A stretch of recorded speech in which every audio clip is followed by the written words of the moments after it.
이번 주 충북대학 교수들의 부실학회 문제 짚어봤는데요. 와셋, 오믹스, WRL, 비트 등 돈만 내면 참가할 수 있고 학술제 논문도 게재할 수 있는 엉터리 학회들은 우후죽순 생겨나고 있습니다. 또 문제가 되면 이름만 바꿔 언제든 다시 등장할 수 있습니다. 그렇기 때문에 근본적으로 우리 대학들이 내성을 키워야 하는데 무엇이 달라져야 할까요? 교육부는 대학의 연구윤리가 확립되고 교수들의 업적평가 방식이 바뀌어야 한다고 보고 있습니다. 근절되지 않는 주요 원인이 논문 편수 등 양적 성과 중심의 평가 체계인 점도 고려하여 교원 업적 평가 시 대표 논문 중심 질적 평가로 전환하도록 유도하고 네덜란드 라이덴 대학이 발표한 2019 세계대학 평가에 따르면 서울대는 논문 편수로는 세계 10위지만 이 가운데 7.6%만이 상위 10% 우수 논문으로 인정돼 질에 있어선 656위를 차지했습니다. 반면 유니스트, 포스텍, 카이스트 등은 논문 편수는 훨씬 적었지만 우수 논문 비율은 더 높았습니다.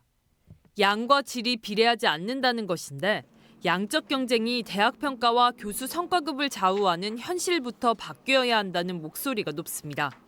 그렇게 1년에 많은 논문을 낼 수 있는 국제학회가 어디 있겠는가. 제대로 평가하고 심사 절차를 까다롭게 하면 논문 편수를 늘릴 수가 없습니다.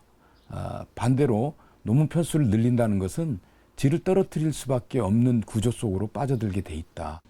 실제로 카이스트는 교수 승진 심사에서 양적 평가 대신 대표 논문들을 해외 대학으로부터 동료 평가를 받도록 하고 경희대는 단과대 업적평가위원회에서 동료들이 학술과 연구 성과를 심의한 뒤 대학에 등록하도록 하고 있습니다.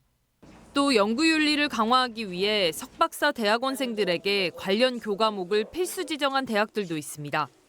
이렇게 교육당국과 일부 대학들은 발전적 변화를 모색하고 있는데 그렇다면 충북의 대학들은 어떤 노력을 하고 있을까요? 최소한의 실태조사로 마무리 짓기 급급할 뿐 근본적 고민이 이루어지지 않고 있습니다.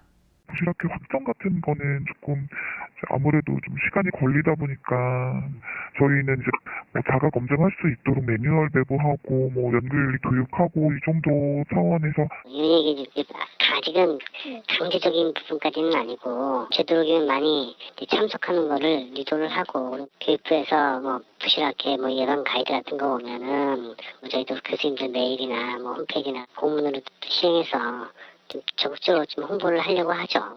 교수들에겐 한 해 6조 원 가까운 대학연구 개발비가 지원됩니다. 대부분 국비와 지자체비 같은 세금입니다.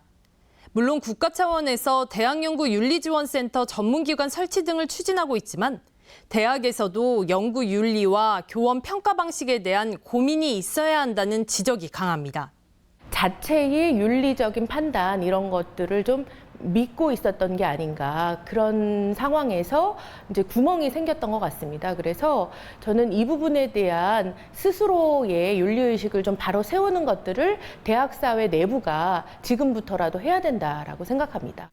충북대와 교원대는 미성년자 공저자 논문조사에서도 적발됐고 특히 청주대와 한국교통대 교수들은 자녀를 공저자로 끼워 넣어 징계를 받았습니다.